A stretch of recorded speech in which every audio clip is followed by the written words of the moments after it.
Hi, Kendrick. Why, hello, Emily. How are you? I'm good. So this was a good episode, huh?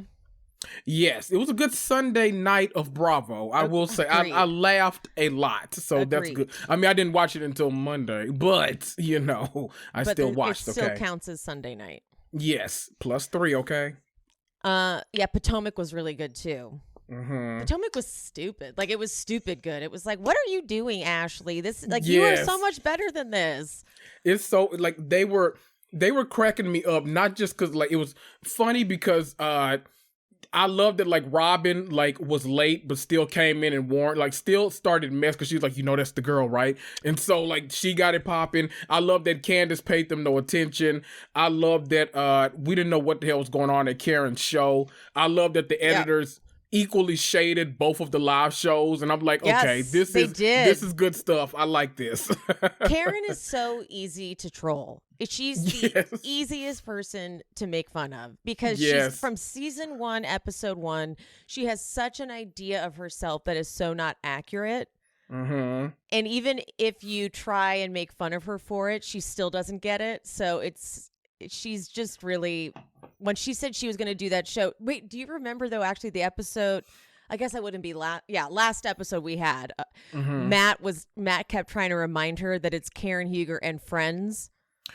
He kept trying to throw that, and friends, please don't give people the wrong idea because it's not, but she didn't want to let people know that. Right, because I think it was a 75-minute show and she was in it for 26 minutes. She was just the MC. It was a variety hour and she was just the MC. Yep. But Candace's confessional with the hoodie has had so many epic one-liner reads. Yes. I'm putting together a compilation. There have been, she said, as the ancient African proverb said, I said what I said. That's beyond classic. That is beyond. That was so meta. Quoting someone in the national, the African American National Museum. So we'll give you that proverb. We're here for it. We're here for it. Brilliant. Mm-hmm.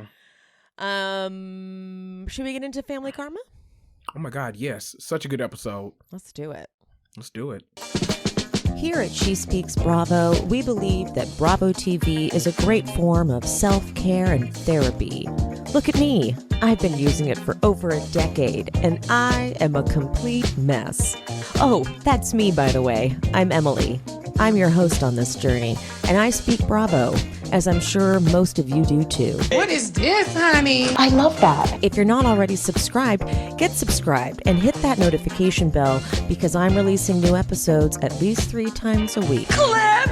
You fool! That's my opinion! I talk Bravo, I talk true crime, and sometimes I talk a little scripted. So whatever you're here for, I hope you enjoy the show.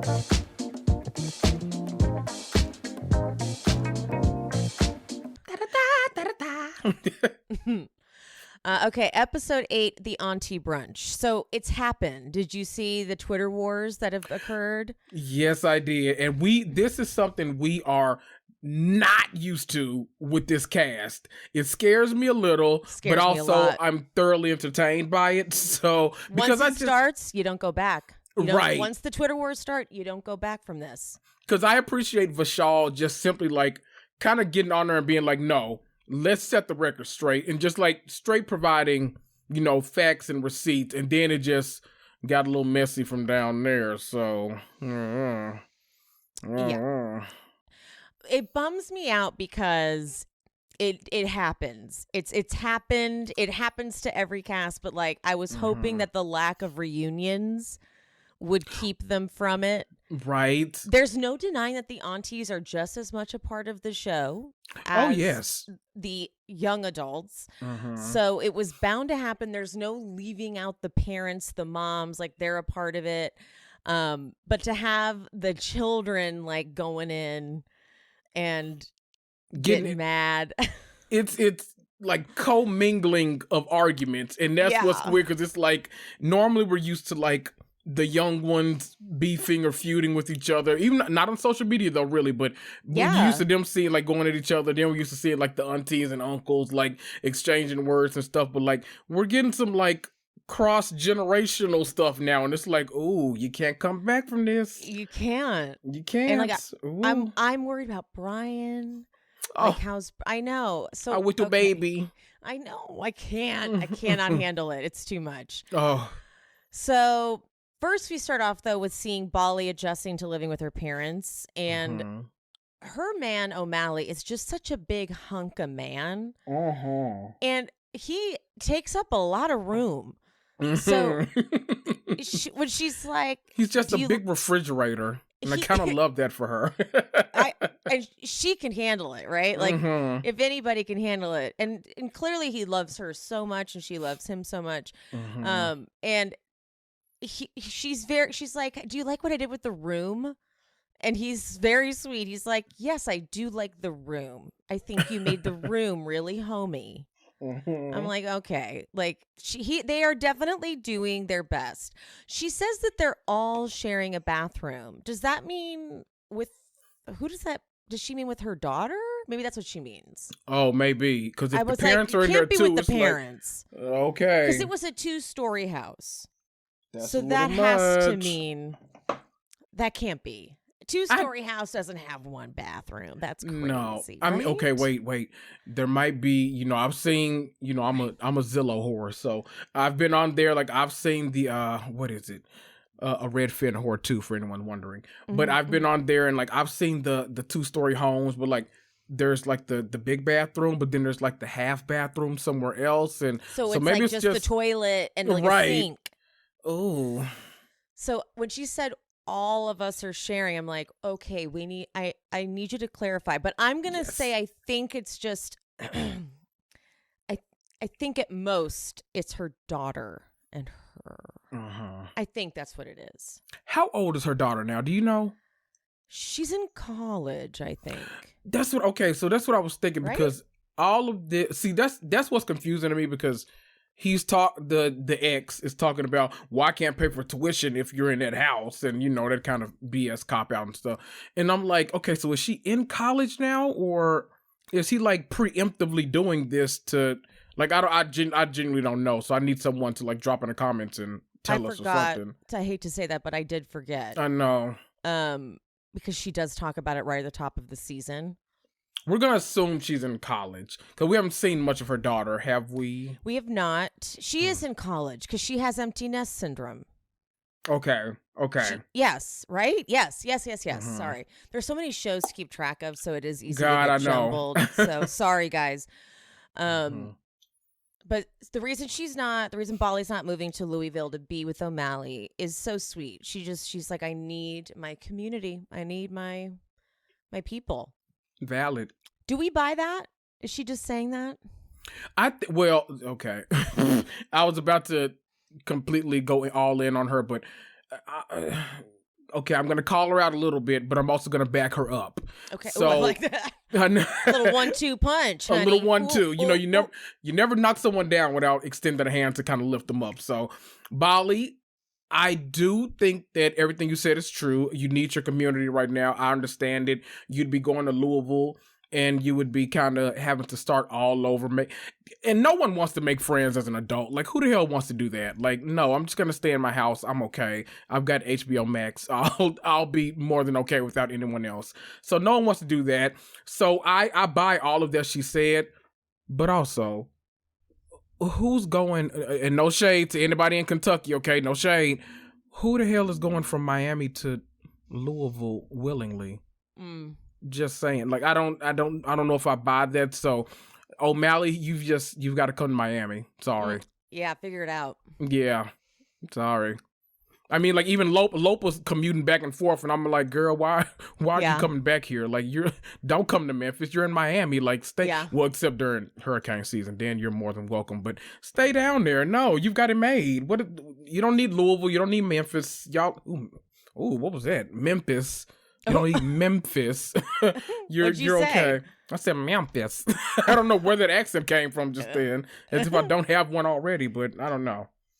So I don't know, Bali. I'll give you credit though. I feel like she's really been putting it off. But I agree. Like, she doesn't have anyone there but him. Mm-hmm. I don't remember what the reason is. I'm sure it's work that he can't move. Yeah. Yeah, right. We'll go with that because otherwise it's just like you really love Louisville that much, and then it's like, okay, well, I wonder if she goes there every now and then. Do you think? I'm sure she has to, right? I would guess. Otherwise, like, that's ridiculous. Otherwise, right. we have a problem. I'm wondering like how much of this cast actually lives in Miami full time, because I'm like, okay, Anisha's in Arizona. We don't know where Bali is. When I think about her in Arizona, it doesn't make sense either. No. You know, I mean, you got your man. I'm okay with that. You know, Yeah. get your ring and stuff. But girl, come back to Miami. What are you doing? They all belong back in Miami. Yeah. What are you doing? Brian and Dharma check out an apartment with a fabulous apartment, by the way. Mm-hmm. Absolutely fabulous. Amazing view. Oh my God. Oh my word, with a stacked washer and dryer. Ooh, we love that. Oh my God, I remember one apartment that I've ever had a stacked washer dryer, and it's one of those things where the apartment was great, but the best is when you're like, but then the best part, and then you show that, and everyone's like, ooh, you know what I mean? Like that's the best part.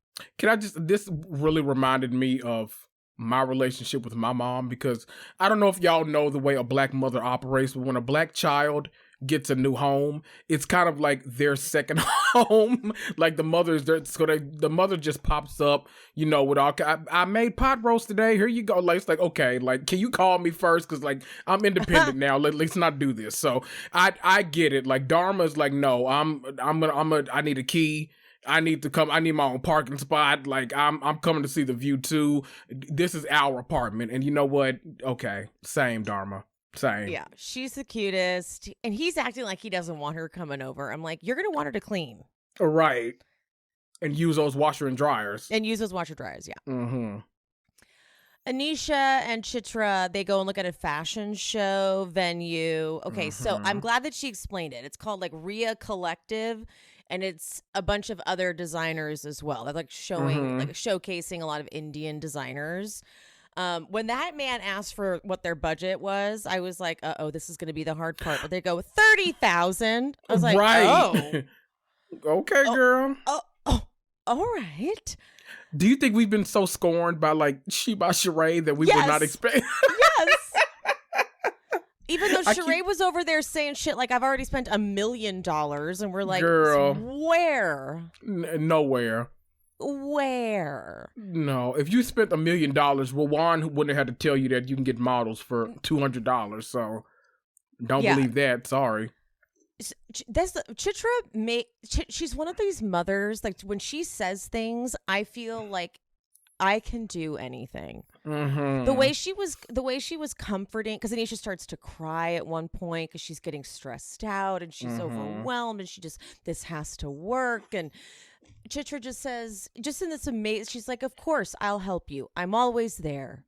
And I was like, okay, never mind. Oh. Because like we're, I think, accustomed to, it's like a very big trope, a Bravo trope, that if they're planning any kind of event, we should all be stressed out. That's just like what should happen. Right. But Chitra like said, no, we're not going to play that game.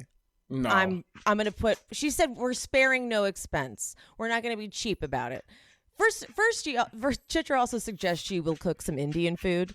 We should have food, right? If we're going to serve alcohol, we'll have food. So I'll make some rice. They're like, no. We'll cater it with some like finger foods, like some past hors d'oeuvres. She's like, whatever. I mean, it's your loss. But she will take care of this event.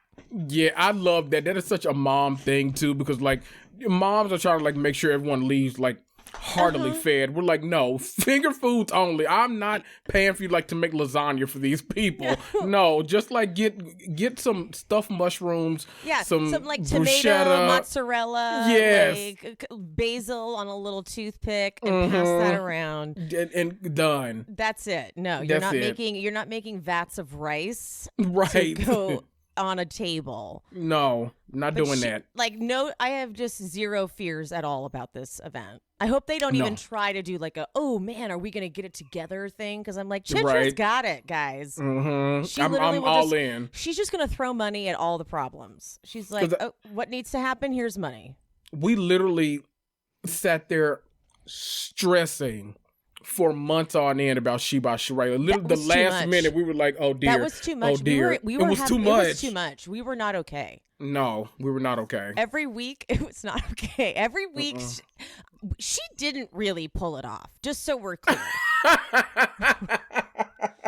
She got them down the runway with outfits on, but to this day, she still isn't selling those clothes. Right, that's those true. Those aren't available for purchase. So I don't know what the purpose of that was, but hey, great season. Cute. 14 Thanks. Finale, I guess. Okay. And it was like 2 hours late.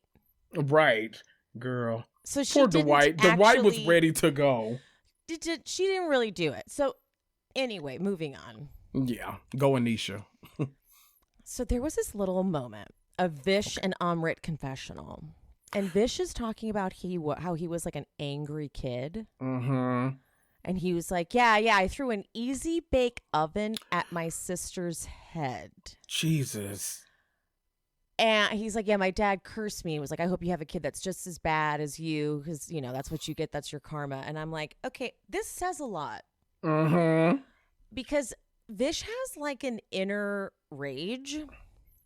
And when this next scene where he goes to sign his closing paperwork and he's talking to Amrit on FaceTime, he's catching him up on what happened at the dinner with Richa and Lopa, and he's so like shaky and nervous. This is why I have a hard time with Vish.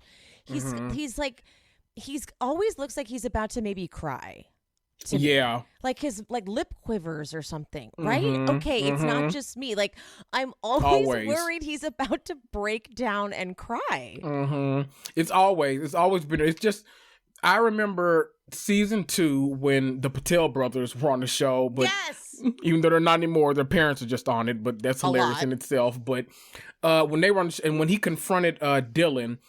Even in that moment, as angry as he seemed, it felt like he really wanted to cry in that moment, and it was like, "Oh, what is happening right now? This is a little odd. I don't know I don't know if it's just some people have that nervous energy to them too, and he's one of those people I feel like does not like conflict. Like he is not a confrontational person, but he feels like if he's not, it may send the message that he's not trying to portray. He's not trying to portray to other people, if that makes sense. I feel like he's trying to put on airs sometime about, especially his masculinity sometimes, because I feel like that's been called into question a few times on this show.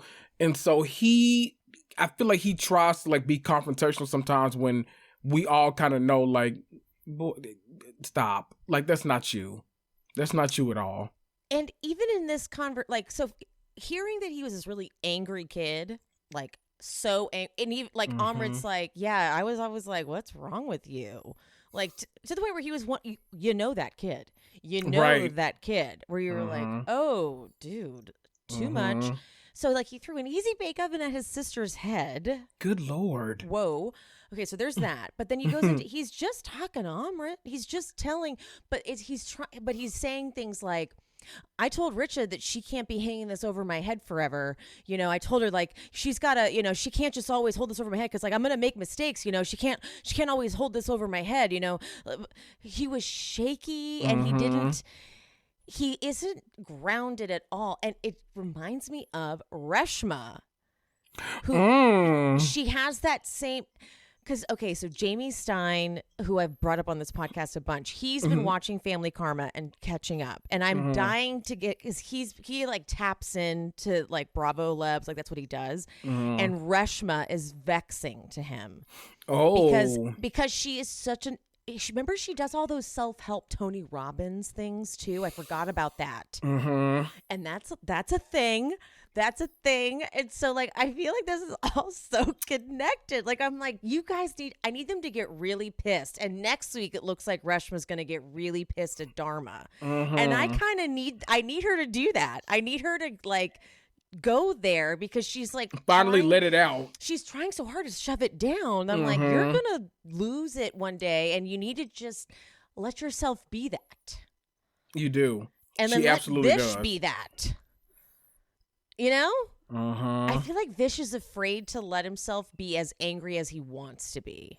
He's fighting hard because I feel like Richa is the dominating personality in that relationship. Yeah. So I feel like she has probably capped him out on this egg, like probably told him like, no, you're not going to say that to me. You're not going to do this. You're not going to do that. And I feel like he's always kind of conscious about that because I know they're married. They're married. Right. They're married. We know this. But I always kind of feel like the way Vishal makes it seem, it always feels like any small thing could break them up. Yeah. And I feel like he knows that all the time. So he's always trying to like, okay, let me make sure I do this. Let me make sure I'm presenting as the person she wants me to present as, so she won't, that won't be $100,000 or whatever their wedding costs down the tube. And we can, actually be a married couple and both have our name on the deed to this house and all that kind of stuff.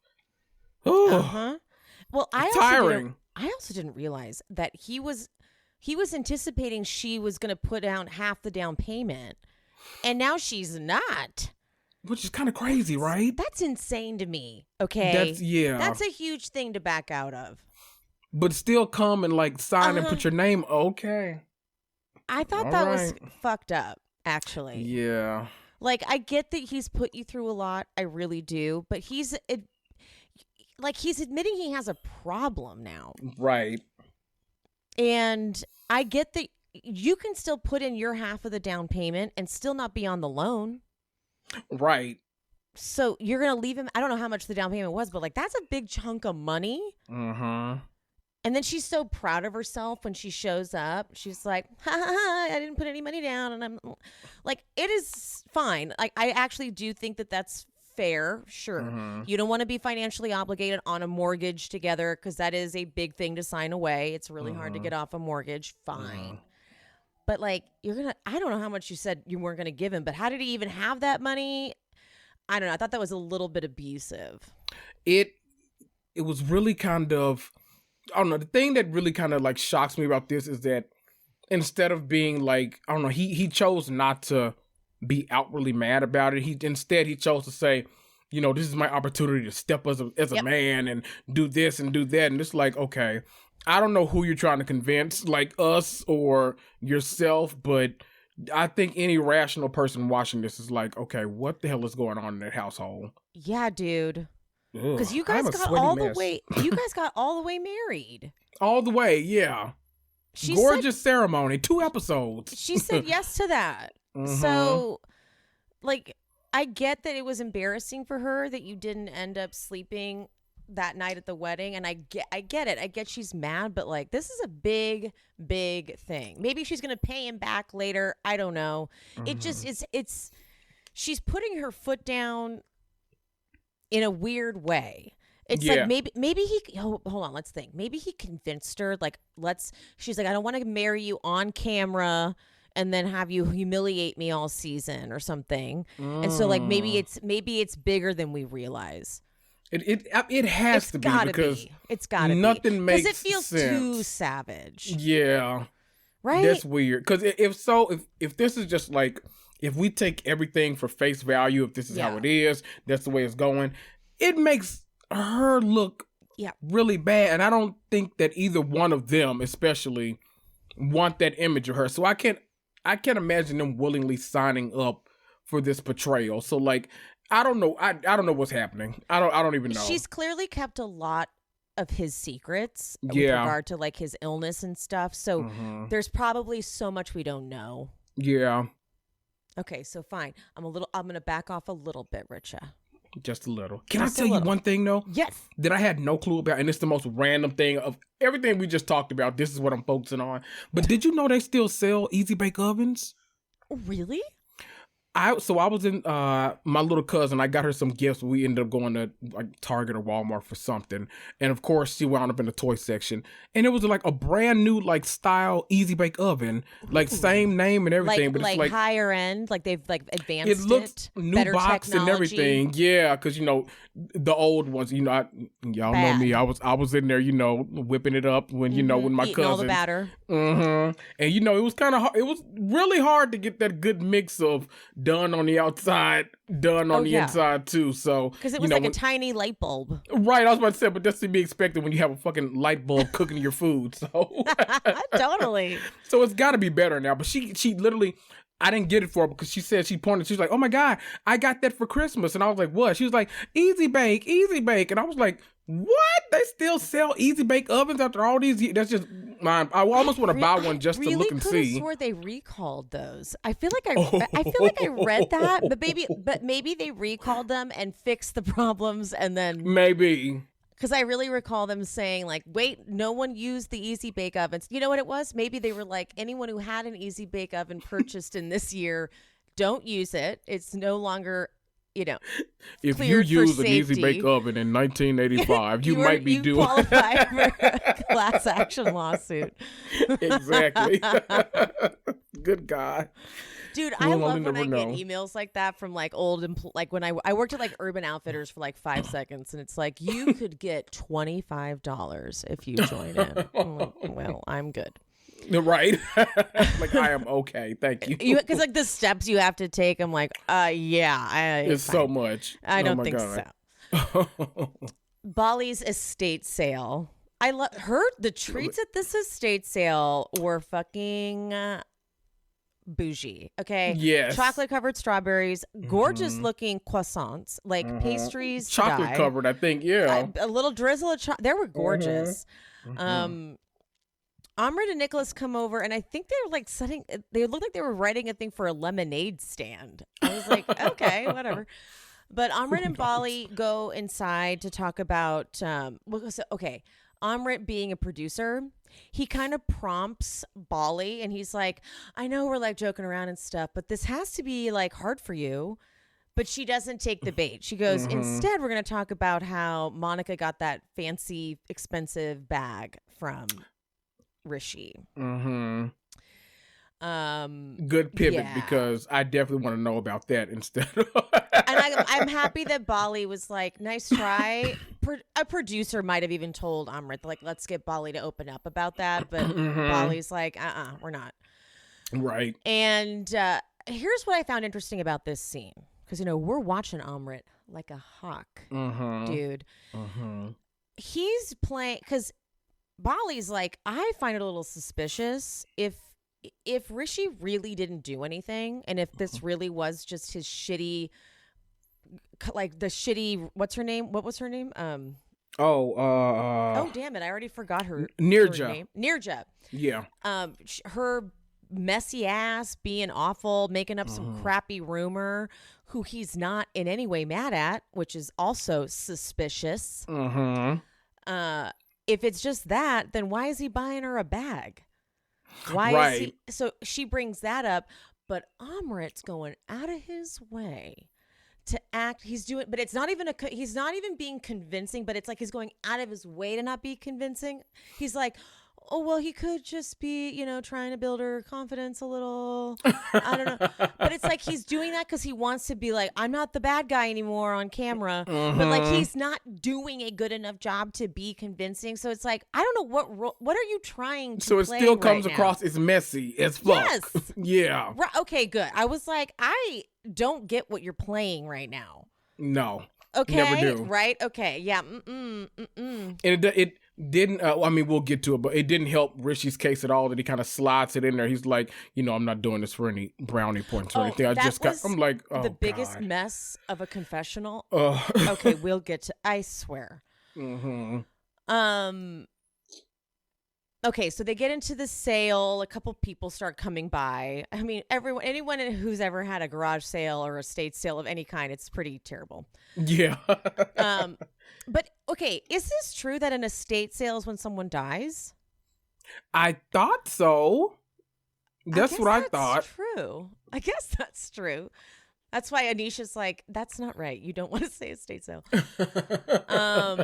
So Vish and Richa arrive. Did you catch Vish trying on the kimono? And because he has shorts on, and Amrit is living for this kimono moment, and he's like, "Can you imagine me naked under this?" And Amrit's like, "Yeah."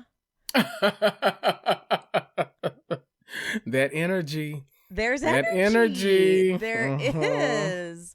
And I don't like to do that like men should have relationships and have friendships and all of that, and I'm not in any way trying to be that, but their dynamic is, because then we'll get to it later, but then Amrit's going to offer him a drink later in the episode, and I'm like, see, there's something weird. He just had a deep conversation with you about this on camera, and still fucked up. God, Amrit, what are you doing? I know. So Anisha tells about her fashion show, and she wants them all to walk. But we do get an amazing flashback of Amrit and Vish walking in a fashion show when they were kids. Love that. And then they do the recreation of it. I literally wrote, "Yeah, they're in love." When they did the recreation of it, I was like, "Oh my god, Amrit loves Vish." I go so back and forth with those two because I do sometimes forget that they've known each other literally their entire lives. But I'm also like, if you're in love with someone as a child, normally that kind of phases out after a while. Like, I don't, we see it in the movies that like, oh my God, I've been in love with him since childhood. And I'm like, no, get the fuck out of here. If you might think someone's hot, but like, it's hard to maintain a crush on someone, like a genuine crush, for that damn long. So it's really weird that like their energy, it almost feels like he's the exception sometimes, or he feels like he's kind of still, like if I wasn't with Nicholas there, it feels like there'd be a chance sometimes. And it's I don't know. Yeah. And I hate thinking like that too, because I'm like men and women can be friends, gay men and straight men can be like, it's not weird. But sometimes there's just such a different energy there. I think it's because with Vish, I feel like he just isn't settled enough into himself.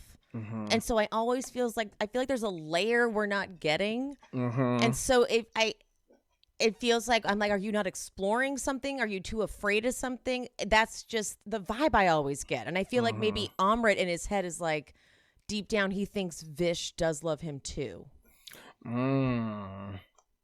That's Rich is in the way. Rich is in the way. That's what I'm getting. And Rich has got such a dominant male energy too about her. Yeah. I'm just going so many dark places. I'm sorry, guys. This is all allegedly. This is just me psychoanalyzing. But it's just, I feel like Amrit deep down feels like Vish probably loves him too, but knows that it would never happen. And so like there's just always that like there's just something in there. Maybe that's why he keeps offering them drinks, not to like hope something to happen, but so that like he might accept one and Rich will be like, okay, I'm fucking out of here. And then he's like, all right, there's my chance. There's my chance. There's just something that's not explored there. I don't know. Allegedly, guys, I'm not. This is not real. We're just talking, okay? Just we're just trying to figure shit out. Theorizing, whatever. Okay. That's it. So the girls go in and they discuss. Anisha's like, should I invite Monica and Rishi to walk in the show? And it's like, yes, I'm gonna feel guilty if I don't. So I'm gonna do it. Monica and Rishi arrive.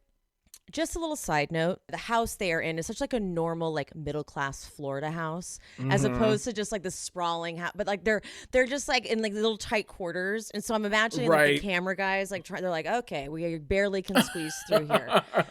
Right. It was a very like, okay, the shot is here. The shot is here. Yeah. Because then at one point when Anisha's like, let's go back outside, the camera's like, I don't know how I'm gonna capture this because like they couldn't like get through the hallway. It was such a tight like, God squeeze. damn it. Okay. Yeah, okay, exactly. So they all go outside and Anisha's like, okay, I want everyone to walk at the fashion show. Monica has a very telling face. She's like, she has a smile, but she's like, it's the most fake forced smile, like uncomfortable nerve. She's like, oh my God, that's great. Oh, yay. Oh, yeah, I'm so excited about that. So here comes the bag part. Bolly pulls Monica aside to talk about the bag, and then the producer asks Richie while he bought it. Here's what I wrote down exactly what he said. Clearly he was how was he not expecting this question? But he wasn't. So he's like, let me think about this real fast. Okay. In our Cindy culture, there's this perception, this big perception that, is your lady is a reflection of you. So you have to adorn her with all these diamonds and fancy things. But then he realizes, he probably sees the producer's face and he's like, wait, hold on. But by no means was it done because there was personal gain. But no, honestly, I just wanted to put a smile on her face. No, he just can't get the answers right. So ever. Yeah, he's absolutely lying and cheating and all of those things. He just cannot get the answers right. Like, that's why he's not mad at Nirja and his brother. Right. He's that's like, why damn he it. can't. Yeah, he's like, fuck. I knew it'd catch up with me one day, so it caught up with him. Can I say, I think this scene was the first one where we saw Monica's new interview looked fantastic, by the way. We do not go up for Monica too often on this podcast, but she looked fantastic in that new look. My God. Gorgeous. Mm-hmm. Oh my God. Go Monica. Yes. Beautiful. Mm-hmm.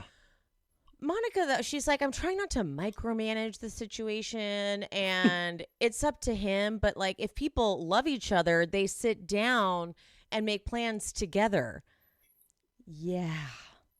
Yes, they do, Monica. So she has all, she can get there in confessionals. But when it comes to her talking to him, he can just keep rolling over on her. She's just like, okay, it's really sad. He's really frustrating because he changes. I think he forgets a lot of times that cameras are there. He knows that he's on a reality show, but I think he forgets that there's documented evidence of what you've said to her. It's not, we're not just this isn't bedroom talk that's coming out on camera. This is stuff that's been documented for a year now. This is season 3. You were around on season 2. We've seen all of this. So it's really weird that he attempts to I don't know if gaslighting is the right word, but it's lightweight gaslighting in a way, because it's he tries to say stories no, I always said it was your 31st birthday. It's gaslighting. Yeah, I can't even I was trying to make him not a Ralph, but he's pretty Ralph. He's so Ralph. Oh, yeah. He's so Ralph. He's Ralph. It's 100% paralleled all the way. He's Ralph. Yeah. Bolly pulls Anisha over to be like, let's talk about, it's so awkward. She's like, Anisha, let's talk about the fashion show. And again, Monica puts that really where she's like, oh, that's going to be so fun. It's very tense, but they are, you can tell they are we do need to just let this go. So it's a good, I like the way we ended it with them. Yeah. Same. $21 was the total. and that was not the net. And she's either. in the red. She's like, because I spent so much money on the treats. So respect. Damn it. Those did look some pretty pricey treats too. They looked very gourmet. Yes. So, very damn gourmet. The Patel house. This is where the auntie brunch is going to happen. The Patels, they're all about that camera time, baby. Raj is there. When I saw Raj coming up, I was like, this is what I've been saying. He should be hanging out with just the aunties, period, done. Let's stop it. But then what happens? They're sitting around talking, and then Mr. Patel is like, Raj, let's go over here and talk, just the two of us. And I was like, oh, he's For like, what? God damn it. He's like, I was really hoping, fine. Right. So I'm trying to hear the gossip, but okay. He's like, I am not here for you. I'm here to hang with the ladies. Right. I felt bad. I was like, I would rather have him in this scene with that was really annoying. Yeah. He pulled him out. I feel like he was going to give some good tea too. He was. I feel like he knew some shit. And they were going to get it. They were going to go back and forth. Get out of here, Mr. Patel. Right. And then go Raj, with your sons. He talks about Monica and Rishi and that sort of thing. And Mr. Patel's like, you should, put some pressure, whatever. And he's like, oh, I did. I told him I would cut his dick off and hand it to Monica. God. I don't think he told him that, but he's like, I talked to him. But we'll never forget. So we might as well. Yeah. He's like, he didn't tell him that specific part, but I wanted to be like, don't you worry, dude. He talked to him. Yeah. Don't you worry. Okay. So the aunties sitting around, they're like, oh, Lopa, we heard your speech was so good at the wedding. And then Bali's mom goes, I also heard that you were very hospitable at the wedding. And I'm like, was this planned? Oh, yes.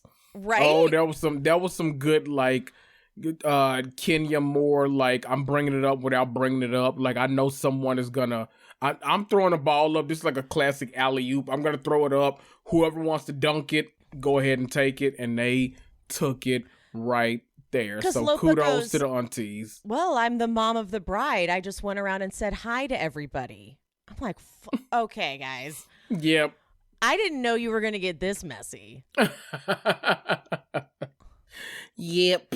And so Lavina says, uh-oh, I'm just letting you know now, if I'm busy, guys, I'm busy when it comes to Amrit's wedding. Mm-hmm. And Dharma, she's like, I see what's happening here. I know that if you were the host of a wedding of 100 people, 300 people, you would say, hey, Dharma. And Reshma didn't say anything to me. So here is where I start to get, this is where now we go into real Bravo habits. Yep. I go into my problematic favorites. And I'm like, fuck, I'm Team Dharma. Fuck. I felt so bad. Like, this scene just I felt so bad for Lavina. It was one of the scenes where, like, I don't wish it too often, but I was like, God, I wish the person that was the topic of conversation was actually here so we could, like, really have this conversation, because but she will never be there. Like, no, she won't. Always runs away. Well, next week she will be there. That'll be good too. And she's gonna fight with Dharma.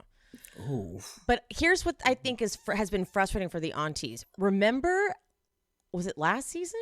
Might have been season 1. Remember when Reshma literally leaves and like takes her mic off and won't talk, and Bali has to follow her? Mm-hmm. I think that was season 1. Like, that was that early. Season 1? It was I think season so. 1. Mm-hmm. And then ever since then, she like won't go to events. Reshma just like doesn't show up to shit. And so I feel like that has been really bugging these women, because it's not, it drives me crazy too. Right. So and you know what? That's the thing where it feels like,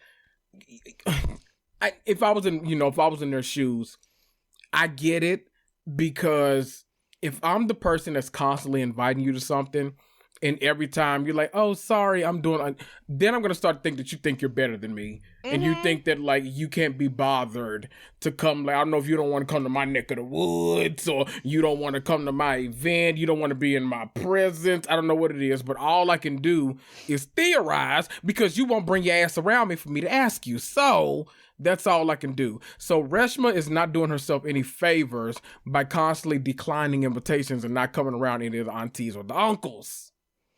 And it is true that if you don't even say hi one time to someone over 3 days, you're ignoring them intentionally. Yeah. That's on purpose. Because I literally, like, at first I was like, okay, this might be some Bravo editing. Like, you know, when they show the scene of, like, Dharma being like, oh, hey, Reshma. And then she just, like, turns, like, this way. I'm like, okay. It could be 2 random shots they put together. But, like, now we're halfway through the season. We still have barely seen Reshma interact with any of them. So now it's like, okay, maybe there's a little... And she's admitted that when Dharma tried to get Lopa and her together for lunch, it pissed her off. See? So there we go. There's something to it. But when she does that shutdown thing, it's frustrating. And so I then get problematic, and I'm like, okay, I kind of... But I feel bad because it's Lavina that they're doing it to. Because what they wanted to have happen is they wanted it to be a talk shit about Reshma moment. Right. They wanted everybody What the dialogue was supposed to go like this. The dialogue was supposed to go, Lopa says, I'm the mom of the bride. I just went around and said hi to everyone. And everyone was supposed to go, that's what you're supposed to do. You're supposed to say hi to everyone. But then Lavina goes, I'm just letting you know now that if I'm busy, guys, I'm busy. And Dharma goes, that is not in the script. Okay? Basically, yeah.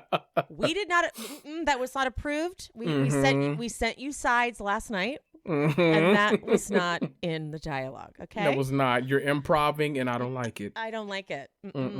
So that's basically what happens. Lopa's like, I went to a wedding. Now that we know they're 3-day affairs, it's a much different thing realizing they are at weddings for 3 days. Right. Getting ignored for 3 days is a whole different thing.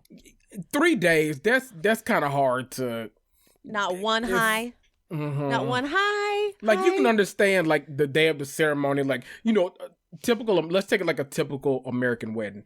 You can understand, like, the mother of the bride not being able to make it to every table and sit and gossip with you or do all this kind of stuff.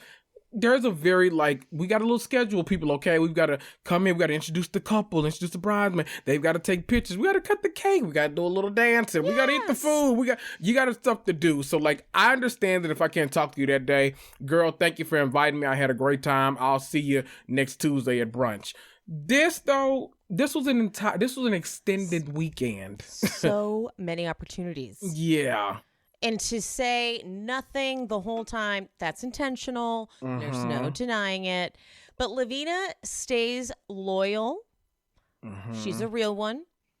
She said, Reshma's my friend. And then she starts making excuses, unfortunately. She's like, she had a lot more people, family from her side. And Lopa is so heated. Lopa's like, you should not ignore your guests. You side a lot of times in a wrong way. I'm like, oh fuck, she is so pissed. And then Dharma, it's almost like this was like a counseling. She's like a big council, like the aunties. Dharma goes, I will agree with Lopa's statement. Yes. you are taking sides. And then she goes, if you were real friends, you would say she was wrong. I'm like, well, this is so intense. Because like they're saying it like intense so and intentional. Yeah. Yes. Yes. And then Bali's mom chimes in and says that this was such an interesting thing. She goes, I wasn't there. But I heard that you were the only one at the wedding who were important besides the family. I said, what? How was that gossip? Right. And people are talking about it. So, right. So, like, that's her way of saying, like, okay, girl, you might not want to get in this, but, like, the whole community is talking about it, and they are not on your side, okay? And they're wondering why you had this, like, special treat. Like, basically, everyone's saying that Reshma was a bitch to everybody but you. And then, but Lavina's like, well, I just stepped forward and was like, I'll help with anything. And then she goes, if Dharma had come to me and said that, Reshma is ignoring me, and Dharma, I have never seen her be so bitchy. She goes, why would I say that to you, for God's sakes?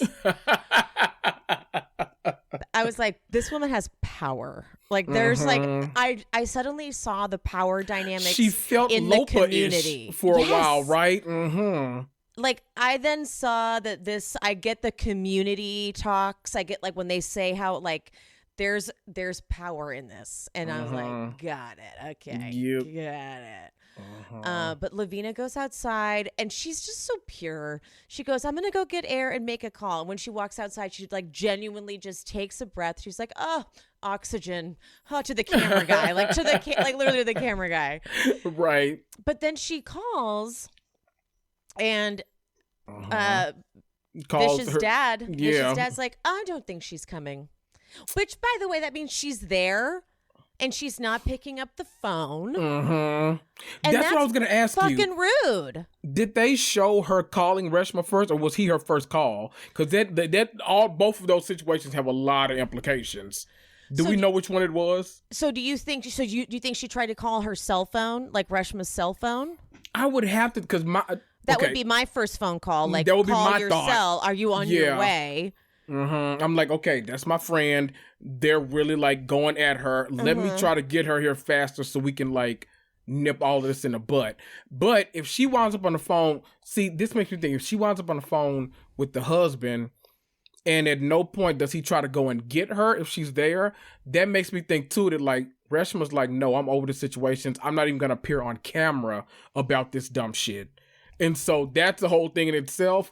Or was it that she just was, I don't know if she was already asleep or whatever the situation was, she was invited and she purposely chose not to come. And then in the confessional, when he's saying like, you know, if someone's already aggravated, she's like, yes, that. See? That. Well said. All bitchy. I'm like, Reshma, right when I like you, you piss me off. We gotta. Reshma, we need more of you second half because we got some questions. I need to, again, next week, I need to see you mad. So let's get there. Let's get there. Let's get there. Okay. All right. So now we're at Amrit and Nicholas, their housewarming party. I like this. Amrit's like, my contribution to this is that I went to the store and picked things up. And then Nicholas, without missing a beat, goes, everything was delivered via Amazon. It was perfect. I love that. They're setting up, there's like a rat runs by. Oh my God. Oh, I felt bad for them. I had an encounter, not at my house, thank God, but I had an encounter like with a raccoon recently. Ooh. And oh my God. They are savage. Yes. Nothing will scare the shit out of you like a raccoon, like moving in your direction. It's like, okay, let me get the fuck in my car and get out of here. Like, I don't need to be here. Like, I'm already like, I don't need to leave my house. Like, I've got Uber Eats. I've got, Instacart, like all that. I don't need to leave my house. But like when I leave and then I'm almost getting attacked by a raccoon. I say the same shit all the time. When I leave my house and something inconveniences me, I'm like, see, now I don't get why people do this. Exactly. I'm like, what the fuck did I come out here for? Okay. What am I doing? I just get so pissed. God. But here we go. Vish shows up and he's like, can I get you something to drink? And by the way, they make him hold a glass with alcohol in it. And it was Rich's idea, right? Did she? I know, she the one that said that? I wanted to throw. I was mad about that. Yeah. I'm like, have a non-alcoholic beverage for your friend who's trying to get sober. Because it's not like he's just like doing a fast or something, this or is cleanse. Fucked up. He told you, like, I think I have a drinking problem. I couldn't believe that. That is so. He'll hold a glass of something. I'm like, excuse me? No, he won't. That's insane to me. Insane. That's so fucked up. God. Like, what if he because it's like it's a knee-jerk response to just take a sip of whatever you're holding because like it's a glass of something. What if he just takes a sip? Right. Why would you not? That. It should be the first thing in your mind when you're thinking about beverages for the evening. Amrit's not drinking Vish isn't drinking anymore. Let's make sure we have something. Let's ask him what he would like to drink tonight. And how hard is it to make like just a standard mocktail? Like it's the easiest thing in the world. Make something simple without the damn alcohol. I can't believe they did that to him. Yeah. That was really bad. Yeah. Especially Richa. Yeah, bad taste all around. See, I'm really mad at you, Richa. Still, never mind. I go back to being mad. I'm back to mad at you. Every time we forgive someone on this show, we go right back to mad. We're back at mad. Every time. Avni comes in looking fabulous, and Brian's like, yeah, she looks good. But her saying she doesn't want to continue things, it's all good. She looks great. So it's almost like, well, you don't know what you don't know until you know, So who knows? I love him. I do too. He is just so stupid. He's all you kind of need in a man. You don't need much more. He's just silly and dumb and simple. So fun and yeah. He doesn't take anything too serious. I don't know what else you need. I don't either. I love him. I love him. Oh. He's so cute. Humbert goes, Avni, twirl. Let's show Brian what he missed out on. And she goes, no, he got a little piece. But then Brian puts his finger to his mouth. He's like, shh. I was like, oh. Right. I bet they fucked and didn't want anybody to know about it. I bet they had an off-camera hookup. I would bet money. See, I don't think they went all the way, but I definitely think there was some under the shirt action or some. I bet there was more than you think. Ooh. I need to know. I bet. Yeah, that's why she wouldn't have said much if like he just kissed her. Right. I'm like, that's just my theory. She'd be an idiot if she didn't. Any theory that ends with people banging, I'm okay with. So I'll go with that theory too. Yeah. There we go. I like how they make Rishi take his flannel shirt off, but then they make him wear that creepy tank top. I'm like, tell him to put the flannel back on, guys. Like, I was so okay with the flannel. The like, flannel's what's wrong? fine. The flannel is fine. It was open. You can see the chain. Like, it was a good look. It was okay. Fine. Like, right. I mean, maybe just have him unbutton it. Right. That's it. It was weird. I love the fact that Bali was the only one that came not completely in black. She had that amazing gold top on with the black leather pants. She looks amazing. Oh, yeah. When she does it up, she does it up. Like, she does it right. She does not miss, ever. 100%. She looks so good. I'm shocked, though, that from what we know of Amrit, I'm surprised he didn't kind of throw a little hissy fit almost. Yeah, that she wasn't in all black. That kind of shocked me, but I think he knows with Bali he can't. Okay. Try with some. Why not wasn't with all. Rishi in all black? I just realized the flannel wasn't all black. Right. See, I was okay with like the mostly black that people had on, because like Avni had that dress. It wasn't all black, but it was kind of it was patterned, but it was mostly black. So I was like, okay, you get a pass, you get a pass, you get a pass. But Bali was just straight like, no, I'm not doing all black. Sorry. And she made it known in the driveway. She's like, black. Yeah. She did. She looked great. When she walked in, I was like, there she is. Mm-hmm. She got the hair all big. She knows how to do her makeup just right. Like, yes, she does. Hair fill in all the right places. Bali's always like 10s across the board. Seriously. And I bet she felt good getting dressed up like that. Yes, you could tell she did. Mm-hmm. You could tell she felt really good. I love that. You want to know what it is? O'Malley's in town. She was getting laid. That's got to be what it is. That's what it was. Mm-hmm. She was like, good there deed it will is. change your heart. It's so true. Mm-hmm. Makes everything look different. Yep, it does. Mm-hmm. So true. Monica and Anisha have a good little light conversation. I'm like, okay, less tension. Mm-hmm. We feel like I'm actually like, okay, they don't seem terrible. Mm-hmm. For some reason, Rishi is now tray passing desserts in his tank top. I was like, why is he doing this? But this leads the girls to then decide to pull him over and question his ass about proposing. And this is why Monica needs more girlfriends. Yeah. Because this is why you need strong women as friends, because they won't let him get away with this shit. Exactly. Monica is always too busy trying to like please the aunties and uncles. Yes. Yeah. That she's not concerned with like anybody her own age. And it's like, girl, you need some help sometimes, because this scene was evident. Like, you need someone in your corner that's going to be like, okay, what the fuck is going on? Like, what's going on? You've been lying about when you're going to propose. All these rumors are coming out about you cheating. What's going on? I think Rishi, this told me that Rishi's used to Monica covering for him too. Yes, absolutely. He looked at her like, you're going to co-sign whatever I say, right? So that I don't get yelled at. Like, that was the look. Because Anisha doesn't know that they have that rule. She probably has never even really talked to Rishi. Remember, she called him a cheap Drake, or what did she call him? Something Dollar like that. Store Drake or something like that. Dollar Store Drake, something funny. But so she straight up says, like, you missed the September deadline from last year. And well, was there a hard deadline? I don't think there was. And when he looks at Monica, it's that look of like, she'll confirm whatever I'm saying, like she always does. But instead, this time, Monica nods like, there was a September deadline. Good for you, Monica. And I could tell she only did that because she had both Bali on this side and Anisha on this side. Right? Yep, absolutely. Yeah. And Bali adds September of last year, and now there are ridiculous rumors coming from your home front. Because again, why are you not mad at Nirja? Right. Because if there were that they needs were to be just investigated. if they were bogus fucking rumors, you'd be livid. Child.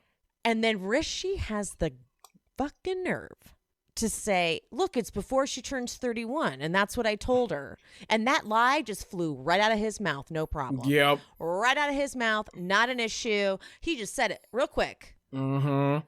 Didn't he have to think about it because he just knew. That's how you know. He's just like, no, she's going to back me up. It doesn't matter. I can say any kind of foolishness and she's going to co-sign me. And I lie all the time. Mm-hmm. And Monica has to remind him, like he didn't already know, that it was 30.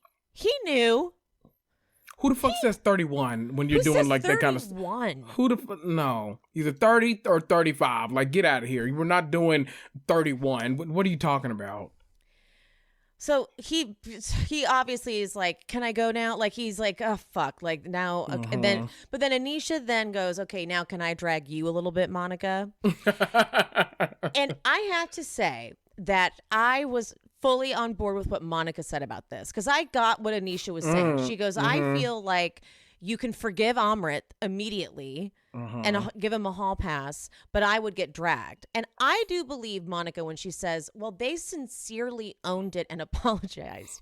And Manisha goes, I apologized. And when they flashed back to that apology, I was like, oh, wow, yeah, she didn't really apologize. Yeah, because I would have, if she said she apologized, I would have absolutely believed her. But those receipts, I was like, oh. Yeah, Anisha had such disdain for Monica that she couldn't really apologize. And she does have a hard time admitting when she's wrong. She goes in that like, okay, I was wrong. Right. Okay. Right. Well, what do you want me to say? We saw it with Richa and Vishal early this season when they had that sit-down dinner. Prime example. She can't just go, I was... in my own world, I'm sorry. I should have let you know. She can't go there. Never. She's got to go to defensive. And Monica really did get they were begging for forgiveness. Like they felt so bad. So I did believe Monica. I really did. And what was great about it is right when it was like, uh-oh, this could turn, Anisha went, but you know what?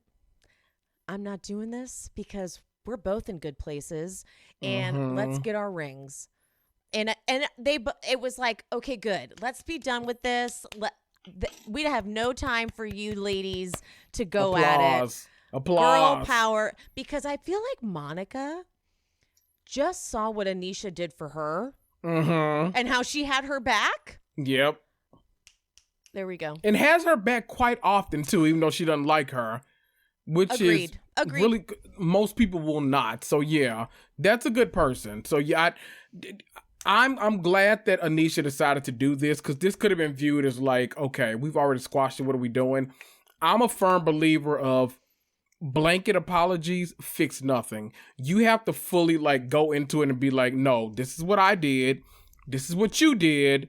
Are we sorry about this? And now can we move on? Like, do we actually have closure? And I feel like what they did earlier with just like invitation, she's like, I feel like that was an olive branch. And like, I'm like, no, that's not where you guys need to end this because that's going to be, that can easily be something in the future where it's like, well, I invited you to this. Like, you're not grateful about anything. It can turn into a backhanded something. So no, you got to address it. You gotta address it. You got through it. And maybe Anisha still might wonder. It doesn't matter. She realized... She heard Monica say, that's because they did X, Y, and Z. I feel like maybe deep down, Anisha could admit to herself that she didn't really give a great apology. I feel like even deep down, Anisha's like, okay, fine. I'm not the best apologizer. And she's probably thinking, she was like, did I ever apologize? Like, probably not. She's like, I was forced to apologize. She was like, coach, like, just go over, say you're sorry. She's like, fine. Right. So, and she probably remembers nothing prior to that Watch What Happens Live appearance. She's probably like, every time she thinks of Monica, she goes right back to that and she's like, I hate this motherfucker. And that's fair. Right. Very fair. And that's fair. I think also now that Anisha's in a relationship that she doesn't put on camera, there's got to be an element of that where she's like, okay, I'm going to be a little less hard on you because that was part of the thing that they were mad at Monica about when they had that whole Watch What Happens Live moment. It's like, we were protecting you. We weren't talking about a relationship you were in. It's like, Anisha now can't say shit. Right. Because then it'd be hypocritical. Full circle. There we go. They need a reunion. I know. Well, now that they're going into Twitter wars, they need a reunion. Unfortunately, now we've hit that point. It's official. The cast is corrupted. Reality TV has sucked them in. But let's lean into it all the way. We need a reunion. And the aunties need to be on it. Like, we need the full... Yes. We need it to be like the aunties and the child. Auntie, child. Auntie, Yes. child. Like, that's how the couches need to go. And it doesn't need... We don't need 3 parts. No. 1 part, maybe 2 at the most. We're good. We're good. Like, there's just a solid, like, we need to get together to address these certain things, and then we can move on from this season. Absolutely. And plan season 4. Mid-season trailer. We've got Rishi taking Monica on a date that looks like a proposal. Child. But as we all know, as of social media, they are not still together. Okay, do we believe that? Well, Because I've had followers message me that she's either not following him or wasn't following him for a period of time and is now newly following him. They're definitely not engaged. See, that's what I didn't know if they were trying to like do Save it a for the show? kablammy. Yeah, like a whammy. We're actually are engaged and we that would love be each other. rare. I would love that. Right. It rarely ever happens. Because that's but, that's what ruins it with social media is that we like, see, all that shit. Yep. We have Reshma and Dharma in each other's face. Oh, actually, that was the mid-season trailer, so I don't know if it is next week that we're going to see that. Right? That was so that could be any time. Dang it! Right. I hope it's next week. It needs to be next week. Because I want to see Reshma out of her chair, up in Dharma's face. I need her that mad. Let's go there. Right. I need all of that. Richa says, "I don't like that she's yelling at your mom. I need to know who she's talking about. Is it Lopa? Is it Maybe Dharma? Dharma. I need to know who is about." Because I feel like if it was Lopa, she would have Lopa's back Good point. 3,000%. It was probably Dharma. It's probably Dharma. Yeah. Yeah. Nicholas is crying about his parents not walking him down the aisle, but Amrit's parents saying we love you like our own son, and the wedding. I warn you now, I'm probably going to sob when we recap the wedding because it's just it's going to be so fabulous and amazing. And Amrit's parents are so loving. And if Nicholas's parents agree to be on camera, I'm going to bawl my face off. Like, it's going to be such a momentous occasion. Oh. Yeah, it's going to be a big one. Beautiful in every way. Yeah, I'm excited for it. Me too. I need it. All right, guys, that wraps us up. Why don't you do another where to find you, et cetera, since it's been a minute. Sure. Okay. You can find my podcast. I'm doing like a whole like little relaunch starting next week. It'll be some new episodes. I've been kind of on what I call a holiday hiatus. But you can find the podcast everywhere. Apple, Spotify, Google, iHeart, all of the places. Reality and Comics 2. Or you can search my name, Kendrick Tucker. Find me on Instagram at Reality Comics 2. That's TOO. Come for the podcast. Stay for the memes. Love it. All right, guys. See you next time. Love you, mean it. Bye. Bye. Hi guys, thank you so much for listening and for watching. If you wouldn't mind, if you are listening, could you please leave a 5-star rate and review? That would be amazing.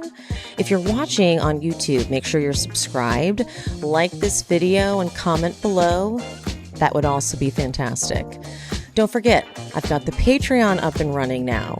That is where all the Bravo jams will be covered. I'm talking table flip. I'm talking old school Atlanta. I'm talking old school Beverly Hills. All the good stuff that brought us together as Bravo fans. And of course, follow me on social media if you're not already at She Speaks Bravo on TikTok and on Instagram. And if you want to go that extra mile to support me, buy me a coffee, or 2, or 5 at buymeacoffee.com/SheSpeaksBravo. All right, guys, I'll see you next time.